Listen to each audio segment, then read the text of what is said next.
ये चंबल प्रदेश का जो मुद्दा है बहुत ही ज्वलंत मुद्दा है।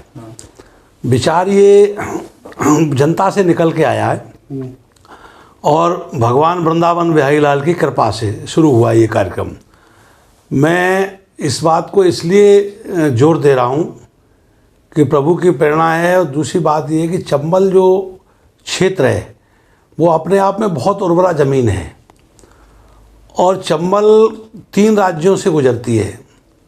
मध्य प्रदेश के जानापावा से शुरू होकर के राजस्थान के रास्ते मध्य प्रदेश में फिर प्रवेश, इसके बाद उत्तर प्रदेश के पचनद पे जाके जहाँ औरैया जालौन इटावा का संगम है वहाँ समाप्त होती है।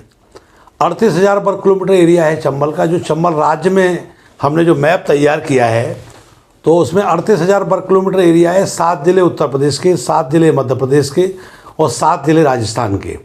उत्तर प्रदेश के ललितपुर, झांसी, जालौन, औरैया, इटावा, आगरा, फिरोजाबाद और मथुरा। भिंड, मुरैना, ग्वालियर, शिवपुर, शिवपुरी, दतिया।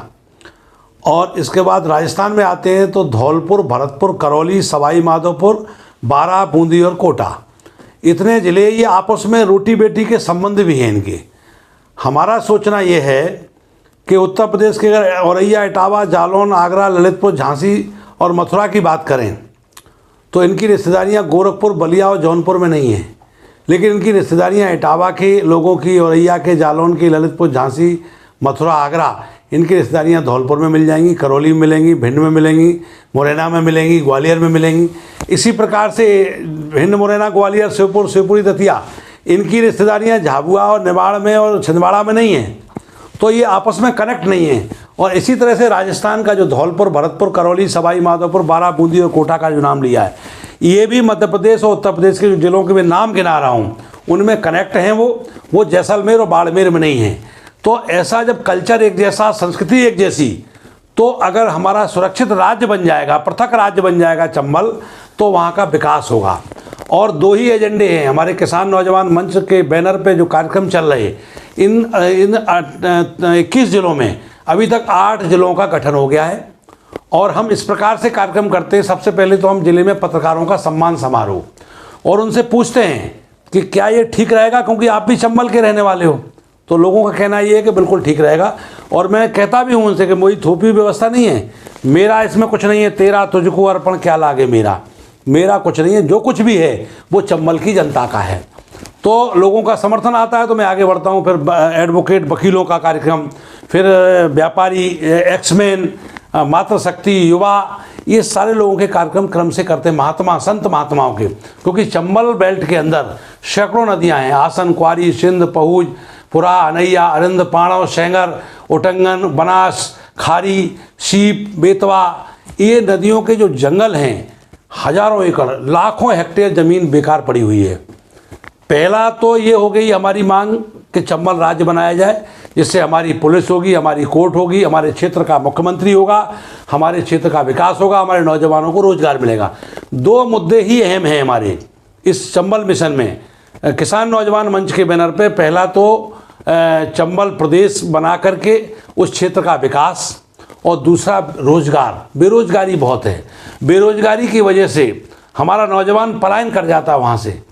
एक गांव में आप घूमेंगे ना तो 100 ताले लटके मिलेंगे, और वो नौजवान कहाँ जाते हैं? दिल्ली, मुंबई, कलकत्ता, पूना, हैदराबाद, सूरत, बड़ौदा, अंकलेश्वर, अहमदाबाद जाके छोटी छोटी नौकरियाँ करते हैं।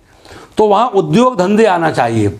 उद्योग धंधे इसलिए आना चाहिए कि भारत सरकार इंडस्ट्री लगा रही है, दिल्ली में लगा रही, मुंबई में, कलकत्ता में, पूना में, हैदराबाद में, सूरत में, बड़ौदा में, अंकलेश्वर में, अहमदाबाद में, लेकिन वो इंडस्ट्री उपजाऊ ज़मीन पर लगा रहे हैं। हमारा तर्क ये है कि उपजाऊ ज़मीन जब आप इंडस्ट्री में दे देंगे तो कृषि का रकबा घट जाएगा, आबादी बढ़ रही है तो गल्ला कहाँ से आएगा? तो उसके पीछे ये तर्क है कि चंबल क्षेत्र में जो सैकड़ों नदियाँ हैं जिनका मैं नाम गिना रहा हूँ, चंबल, यमुना, क्वारी, सिंध, आसन, कूनो, काली, बेतवा, उटंगन, बनास, खारी, पुरा, अनैया, अरिंद, पाणव, सेंगर, ऐसी सैकड़ों नदियाँ हैं। उन नदियों का जो तटवर्ती क्षेत्र है, जो लाखों हेक्टेयर ज़मीन बेकार पड़ी है, वहाँ उद्योग धंधे लगना चाहिए, तो उस क्षेत्र का विकास भी होगा और जो नौजवान वहाँ का भटक रहा है वो वहाँ नौकरी करेगा। उन्हीं नौजवानों के परिवार के लोगों की मैं बात कर रहा हूँ। आज़ादी आंदोलन में 7.5 लाख से ज़्यादा लोग शहीद हो गए, उसमें बड़ी संख्या चंबल घाटी के लोगों की है। और भारत माँ की सीमा की सुरक्षा करते हुए लाखों नौजवानों शहीद हो गए, लाखों माताओं की गोदियां सूनी हो गई, लाखों बहनों के सिंदूर उजड़ गए। और आज भी सीमा पे अगर कोई नौजवान भारत माँ की सुरक्षा कर रहा होगा कंधे पे बंदूक लेकर के, उसमें भी बड़ी संख्या चंबल की माटी की होगी। तो क्यों उनके जो भाई बेरोजगार हैं, तो क्या उनको पीड़ा नहीं होती है? उनको रोजगार चाहिए, उनको काम चाहिए। और तीसरी जो बात है हमारी, वो तात्कालिक हो सकती है। तात्कालिक क्या हो सकती है? इंडस्ट्री लगाने में थोड़ा समय लग सकता है, लेकिन ये तत्काल हो सकता है।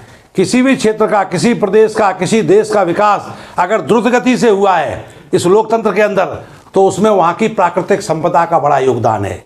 आप दूसरे देशों में देख लो और यहाँ देख लो।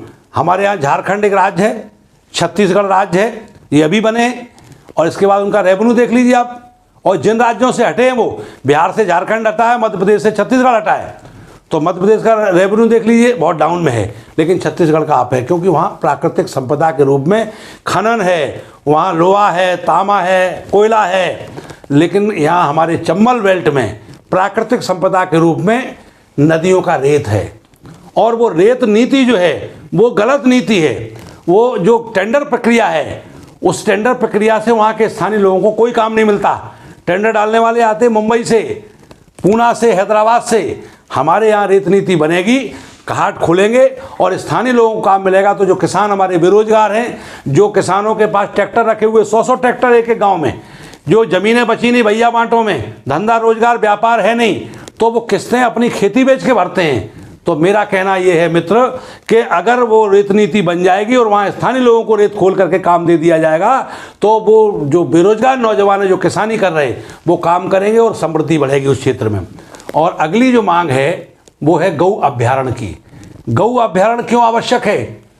33 करोड़ देवताओं का निवास है गौ माता के अंदर। भारत सरकार गौ माता पे पूरी तरह से एक तरह से कृत संकल्प भी है।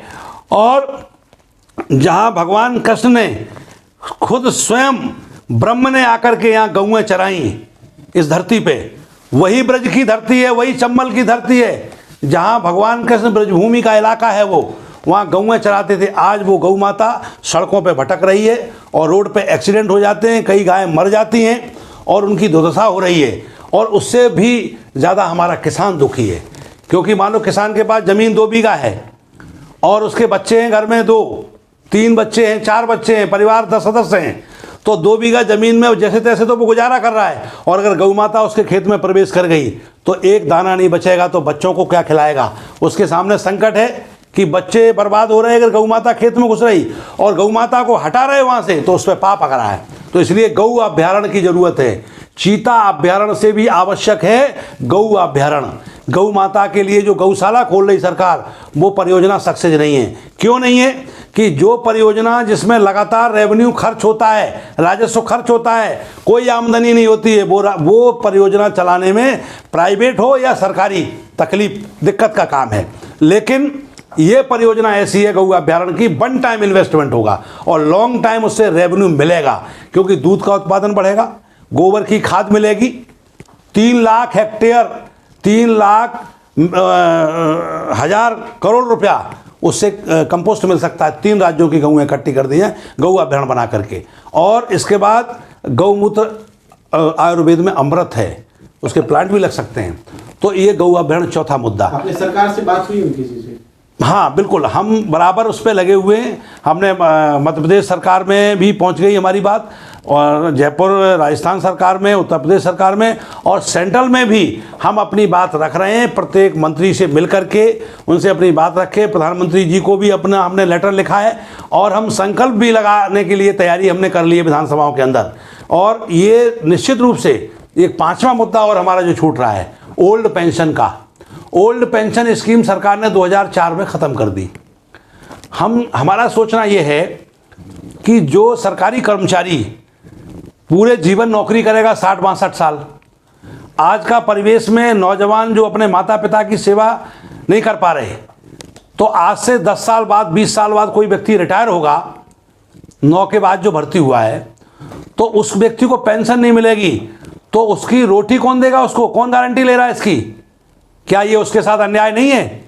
जिन परिवारों में वो नौजवान जुड़ा हुआ है, जो नौकरी कर रहा है, पेंशन से वंचित हो रहा है, तो इसलिए सरकार को इस बात पर गहनता से विचार करना चाहिए, ओल्ड पेंशन स्कीम को लागू करना चाहिए।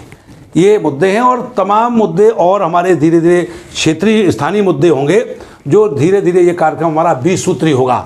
लेकिन जो अहम मुद्दा है वो चंबल राज्य का है और उसके विकास और रोजगार, उसके साथ ये दो अहम मुद्दे जुड़े हुए हैं। हमने नारा दिया है, ये तो शहर में, हम शहरी क्षेत्र में जो रहने वाले जो बुद्धिजीवी लोग हैं, ग्रामीण क्षेत्र में उनको इस प्रकार से जोड़ रहे हैं कि उनके कार्यक्रम कर रहे और उनसे पूछ रहे हम। इसके बाद अगला जो हमारा है, गरीबी हटाओ, रोजगार बढ़ाओ, चलो गांव की ओर।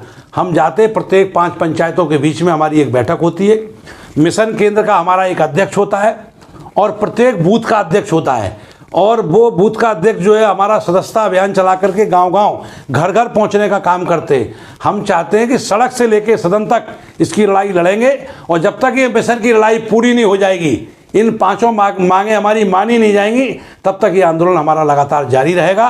और ये जनता के हित में है, तेरा तुझको अर्पण क्या लागे मेरा।